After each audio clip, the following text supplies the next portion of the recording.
GC classes में environmental science की से कॉम्पिटिटिव एग्जाम की तैयारी करने वाले सभी विद्यार्थियों का स्वागत है। तो देखिए, जो एनवायरमेंटल साइंस के अंदर यूनिट 9 के अंतर्गत जो एक इम्पॉर्टेंट टॉपिक दे रखा IUCN से रिलेटेड, IUCN यानी international union for conservation of nature, ठीक है। तो इस IUCN से रिलेटेड एक इम्पॉर्टेंट बात तो हमने ये देखी थी कि जो भी ऐसे वाइल्ड एनिमल प्लांट्स थे जो लुप्त होने की कगार पे थे, उनके बारे में हमने देखा था, एक कैटेगरी करके क्लासिफिकेशन को समझा था। इसी कड़ी में जो हमारा आगे का एक टॉपिक है IUCN से रिलेटेड, जो यूनिट 9 में दे रखा है कि जो प्रोटेक्टेड एरियाज होते हैं, प्रोटेक्टेड एरिया क्या होते हैं, वन्य जीव जंतुओं को संरक्षण प्रदान करने के लिए क्या करते हैं कि IUCN ने कुछ एक डिसाइड किया है, एक कैटेगरी दी है, या एक तरह की ये कह सकती हो कि एक गाइडलाइन दी गई है कि कोई भी कंट्री होता है इस तरह की इसकी गाइडलाइन या इस कैटेगरी सिस्टम को फॉलो कर सकता है अपनी जरूरत के अकॉर्डिंग। तो IUCN ने क्या किया कि ऐसे वाइल्डर एनिमल प्लांट को सुरक्षित करने के लिए क्या किए हैं कि इसमें 6 कैटेगरीज के अंदर इन्होंने डिवाइड किया गया है कि ऐसा जो प्रोटेक्टेड एरिया क्या होता है, इसके बारे में हम हमारी पिछली क्लास में जिक्र कर चुके हैं। तो ऐसे जो प्रोटेक्टेड एरियाज होते हैं उसको कैटेगराइज किया गया, 6 कैटेगरी के अंदर इसको डिवाइड किया गया है, 6 कैटेगरी के अंदर डिवाइड किया गया है, जिससे हम ये समझ सकते हैं कि किस तरह से वन्य जीव जंतुओं को संरक्षण प्रदान किया जा सकता है। क्योंकि इसका IUCN का काम ही क्या है भाई, इसको नेचुरल कंजर्वेशन करना है, कि नेचर को कंजर्व करना है, प्रकृति को संरक्षित करना है। तो उसके संदर्भ में इसने क्या कर दिया कि जो भी वहाँ का नेचुरल या कोई भी वाइल्डर हुआ, एनिमल्स हुए, प्लांट्स हुए, तो उसको संरक्षित करने के लिए वहाँ की जो जगह है उस एरियाज को 6 कैटेगरी के अंतर्गत उसको डिवाइड किया जा सकता है। 6 तरह से उसको संरक्षण प्रदान कर सकते हैं अपन। तो देखिए, ये कहता है IUCN की आप एक ऐसी कैटेगरी फर्स्ट ए भी बना सकते हो जो स्ट्रिक्टली नेचुरल रिजर्व की तरह काम करती हो। स्ट्रिक्ट नेचुरल रिजर्व का मतलब हुआ ऐसा एरिया जहां पर क्या होता है, वाइल्डर एनिमल प्लांट को आप सुरक्षित रख सकते हो, जहां पर किसी भी कंडीशन में कोई भी ह्यूमन एक्टिविटी को अलाउ नहीं करना है। तो ऐसी जो जगह होती है उसको हम क्या कहते हैं, कैटेगरी फर्स्ट है अकॉर्डिंग टू IUCN। और कैसी होती है category first, strict natural reserve होता है यहाँ पर, जहां पर किसी तरह का कोई ह्यूमन एक्टिविटी अलाउ नहीं होता है। दूसरा है, इसी नेचुरल रिजर्व प्रोटेक्टेड एरिया के लिए एक कैटेगरी और दे रखी है, फर्स्ट बी। क्या नाम से जाना जाता है, वाइल्डरनेस एरिया। इस first B wilderness area category का मतलब क्या हो सकता है, समझिए बात को। फर्स्ट की कैटेगरी है तो नेचर, तो आपकी जो नेचुरल रिजर्व है उन सबको तो आपको क्या करना है, संरक्षित करना है, स्ट्रिक्टली संरक्षित करना। लेकिन साथ में एक काम और करना है कि इस वाइल्डरनेस एरिया के अंदर जो रहने वाले जो लोग हैं, वहाँ के जो पर्टिकुलर नेटिव होते हैं, इंडिजिनस होते हैं, कि जो वहीं पर जिन लोगों ने जन्म लिया है उसी एरिया के अंदर, ऐसी जगह पर आपको क्या करना है कि नेचर को तो उनको रिजर्व करना ही है आपको, लेकिन साथ में क्या है कि ऐसे जो इंडिजिनस ग्रुप हैं, जो पर्टिकुलर उस एरियाज के अंदर जो लोग उससे जुड़े हुए हैं, वहां से जो जुड़े हुए लोग हैं, उन लोगों की जो कल्चरल है, उनकी जो संस्कृति है, उनकी जो स्पिरिचुअल वैल्यूज है, उनका भी वहां पर ध्यान में रखना है कि आपके उनकी कल्चरल और जो स्पिरिचुअल वैल्यूज है उन सबको भी ध्यान में वहां पर रखना है। और वहां पर क्या है कि भाई इन लोगों का बेनिफिशियल यही रहता है कि ये जो इंडिजिनस ग्रुप होते हैं वो वहां की नेचर के ऊपर क्या होते हैं, डिपेंडेंट होते हैं। क्योंकि उनकी जो दिन भर की सारी एक्टिविटीज होती है ऐसे इंडिजिनस ग्रुप की, वो वहां के नेचुरल जो रिजर्व होता है, नेचर होती है, वहीं पर उसकी वो डिपेंड करती है। तो कहने का मतलब हुआ कि वाइल्डरनेस एरिया होते हैं, स्ट्रिक्टली नेचुरल रिजर्व होते हैं, बिल्कुल सही बात है। यहाँ भी जो वहाँ के जो वन्य जीव जंतु होते हैं उन सबको संरक्षण प्रदान किया जाता है, लेकिन साथ में क्या किया जाएगा, जो भी वहाँ के इंडिजिनस ग्रुप है उनकी कल्चरल और स्पिरिचुअल वैल्यूज को भी ध्यान रखा जाएगा और ह्यूमन विजिटेशन को अलाउ है कि ठीक है कि आप वहां पर आप उन पर्टिकुलर इन एरियाज के अंदर आप जा तो सकते हो आप, लेकिन किसी भी कंडीशन के अंदर यहां पर कोई भी यहां पर इंटरेक्ट नहीं होना चाहिए। मतलब इस एरिया के अंदर कोई इंटरफेरेंस नहीं होना चाहिए, कोई भी यहां पर गड़बड़ नहीं होनी चाहिए जब भी ये कोई ह्यूमन विजिटेशन वहां पर अलाउ किया जा सकता है। ऐसा ह्यूमन विजिटेशन पैदल भी हो सकता है, बोट के थ्रू हो सकता है, स्काई के थ्रू हो सकता है, वो अपने अपने वहां उस एरिया पे डिपेंड करता है कि जहां पर किस तरह की फैसिलिटी दी गई है। लेकिन बात बिल्कुल क्लियर है कि ह्यूमन विजिटेशन को अलाउ कर दिया गया है, लेकिन वहां की नेचर के साथ कोई डिस्टरबेंस नहीं होना चाहिए। इन इंडिजिनस ग्रुप के जो भी वो लोग रह रहे हैं उनके साथ उनको भी कोई किसी तरह की प्रॉब्लम नहीं होनी चाहिए, बराबर है। इसके बाद जो आ जाती है कैटेगरी सेकंड आ जाती है, जिसमें अपन क्या बोलते हैं, नेशनल पार्क। ठीक है, नेशनल पार्क वगैरह ये क्या होते हैं कि भाई नेशनल पार्क भी जो आपके राष्ट्रीय उद्यान वगैरह बनाए गए हैं, जिसको क्या करती है हमारी गवर्नमेंट डिसाइड करती है, कोई भी कंट्री हुआ वहाँ की कंट्री क्या करती है, नेशनल पार्क बनाती है। तो इन नेशनल पार्क की भी बात किसने की है भाई, IUCN ने रखी है कि आप ऐसा एरिया को डिजाइन कर सकते हैं नेशनल पार्क जैसा, जहां पर आप क्या करोगे कि आपको संरक्षण तो प्रदान करना ही है, आपको बिल्कुल स्ट्रिक्टली नेचुरल रिजर्व तो रखना ही है कि वहां के वन्य जीव जंतुओं को आपको स्ट्रिक्टली संरक्षण तो रखना ही है। एक तरह से संरक्षण में कभी कोई कॉम्प्रोमाइज नहीं है, लेकिन साथ में ये कि वहां का जो शैक्षिक व जो मनोरंजन पर्यटन है उसको भी साथ में बढ़ावा देना है। क्योंकि शैक्षणिकता एजुकेशन से क्या होता है कि भाई पता चलेगा कि जो भी कि किस तरह के हमारे वन्य जीव जंतु होते हैं, तो ये शैक्षणिक हमारे को बेनिफिट हुआ। मनोरंजन, इससे क्या होता है कि एक टूरिज्म को बढ़ावा मिलता है, पर्यटन को बढ़ावा मिलता है, जिससे लोग उस जगह को आके देखते हैं और थोड़ा सा वहाँ की जो स्थानीय अर्थव्यवस्था होती है, स्थानीय अर्थव्यवस्था हुआ है, चाहे यहाँ पर कोई स्टेट हो सकता है, कोई गांव तहसील जिला कोई भी हो सकता है, तो वहां पर उसको क्या मिलता है, थोड़ा सा फाइनेंशियली सपोर्ट भी मिलता है। तो संरक्षण भी हो गया और साथ में शैक्षणिकता भी होगी और मनोरंजन को भी क्या मिलता है, बढ़ावा मिलता है। तो ये थोड़ा सा किसका पार्ट हो गया, नेशनल पार्क का। बाकी सारी बातें ठीक है कि संरक्षण प्रदान किया जाता है। नेशनल पार्क वो होते हैं जहां पर किसी भी तरह की ह्यूमन एक्टिविटी जैसे कि ग्रेजिंग वगैरह हुआ, घास चराई होगी, पेड़ों को काटना हुआ, फॉरेस्ट्री हो गई, शिकार करना हो गया, इन सब चीजों को नेशनल पार्क में कभी भी अलाउ नहीं किया जाता है। ठीक है, कैटेगरी थर्ड आ गई जिसको बोलते हैं नेचुरल मॉन्यूमेंट्स एंड या फीचर या प्राकृतिक स्मारक। ठीक है, तो इस तरह के देखा गया जैसे अब जैसे सरदार वल्लभ भाई पटेल का जो भी नदी के बीच में वो स्मारक वगैरह बना गया, तो वो भी एक नेचुरल मॉन्यूमेंट का ही एक एग्जाम्पल है। तो ऐसे कुछ एरियाज हो सकती है जिनको गवर्नमेंट क्या कर सकती है, नेचुरल मॉन्यूमेंट या फीचर के रूप में डिसाइड कर सकती है।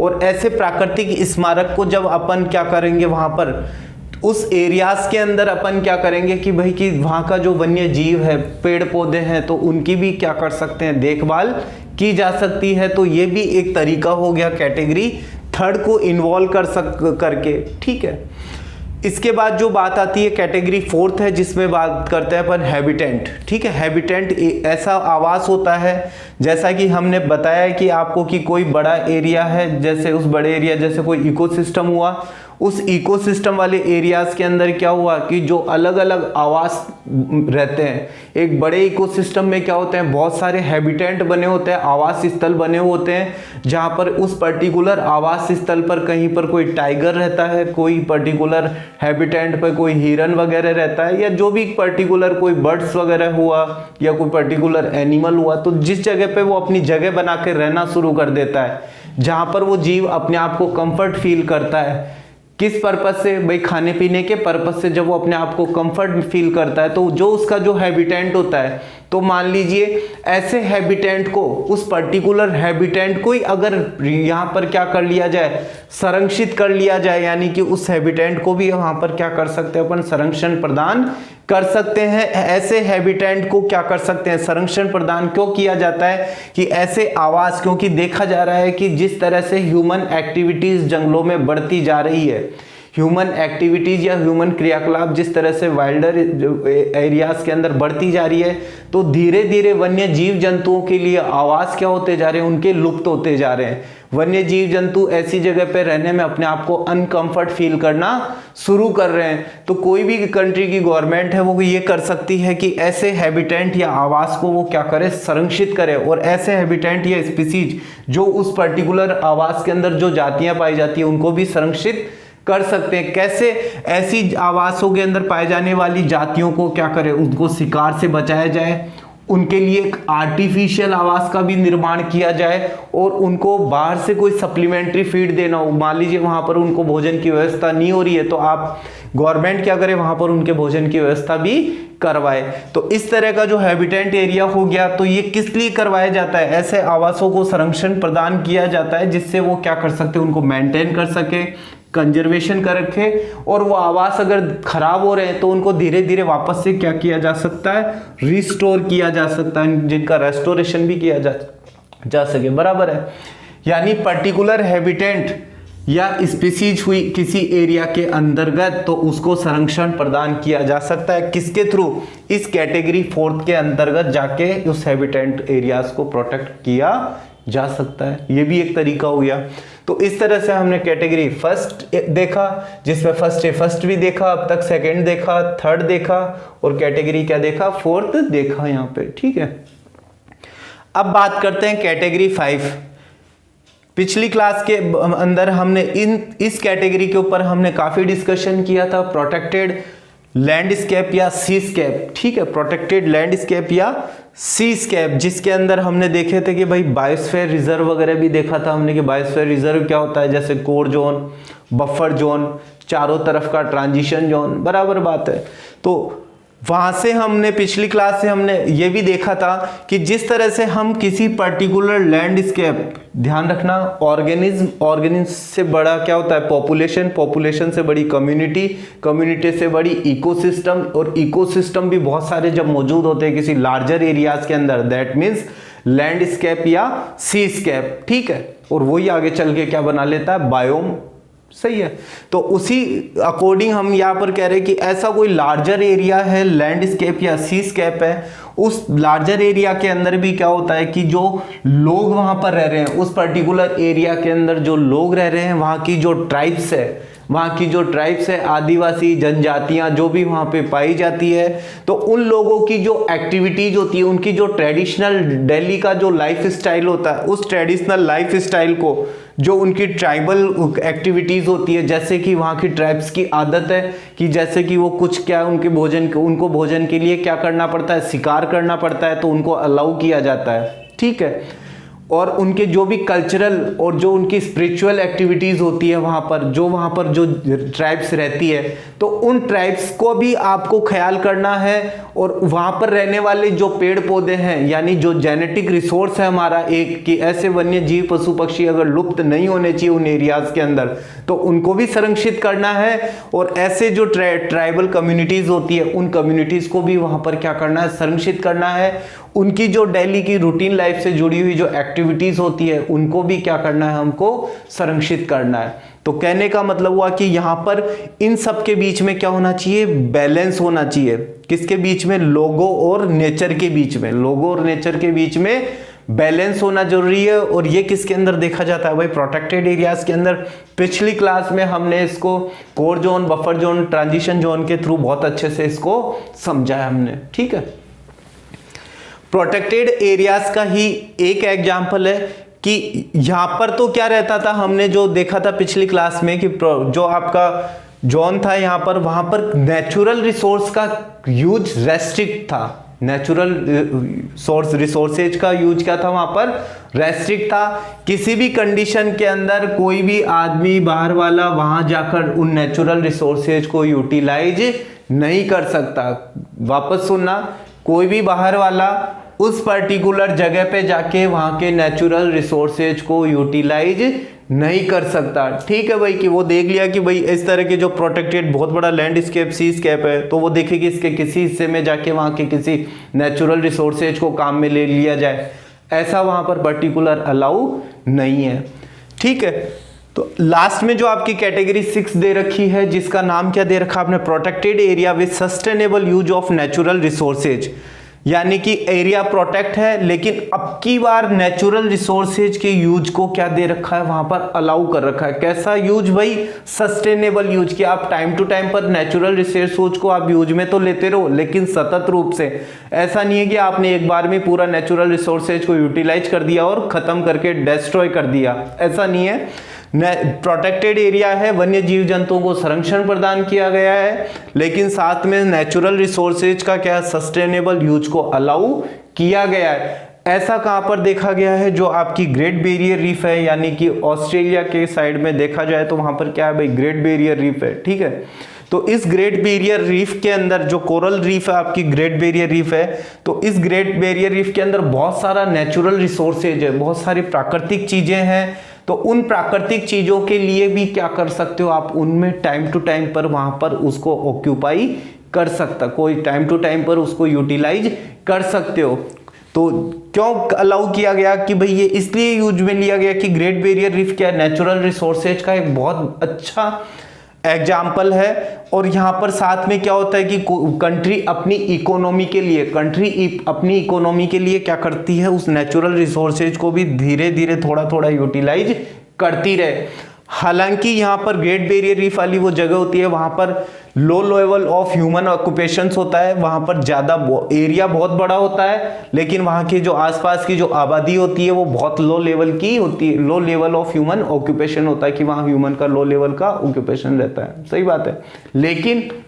लेकिन क्या रहता है आपका कि इस जगह से वो टाइम टू टाइम पर नेचुरल रिसोर्सेज को यूटिलाइज कर सकते हैं, फॉर किसके लिए, कंट्री के इकोनॉमिक पर्पज के लिए, सही बात है।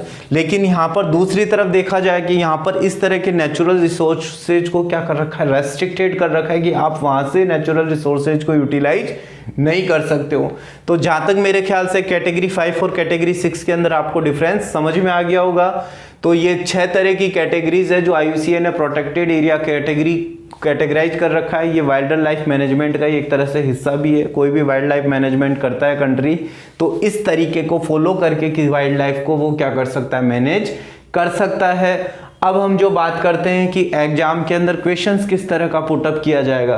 क्वेश्चन जब पुटअप किया जाएगा एग्जाम के अंतर्गत तो आपसे सीधा सीधा पूछा जा सकता है कि एक तो IUCN ने कितने के प्रोटेक्टेड एरिया को कितनी कैटेगरी में कर रखा है, 6 कैटेगरी में कर रखा है, बराबर बात है। पूछ सकता है आपसे कि कैटेगरी 6 के अंतर्गत क्या आता है, कैटेगरी 3 में क्या आता है, कैटेगरी 1 में क्या आता है, कैटेगरी 5 में क्या आता है। तो सीधा सीधा आपके सामने नाम लिख दिए गए हैं, तो और सीधा सीधा आपका क्वेश्चन को देख के आपके इस कैटेगरी को डायरेक्ट आप याद कर सकते हो, ठीक है। तो ये सीधा सा तरीका है कि जो कैटेगरी दे रखी है, जो जिसके सामने जो वन वर्ड में लिखा है, जो सब वन वर्ड में लिखा है, ये वन वर्ड एटलीस्ट आपको कम से कम एग्जाम के हिसाब से याद रहना चाहिए, ठीक है।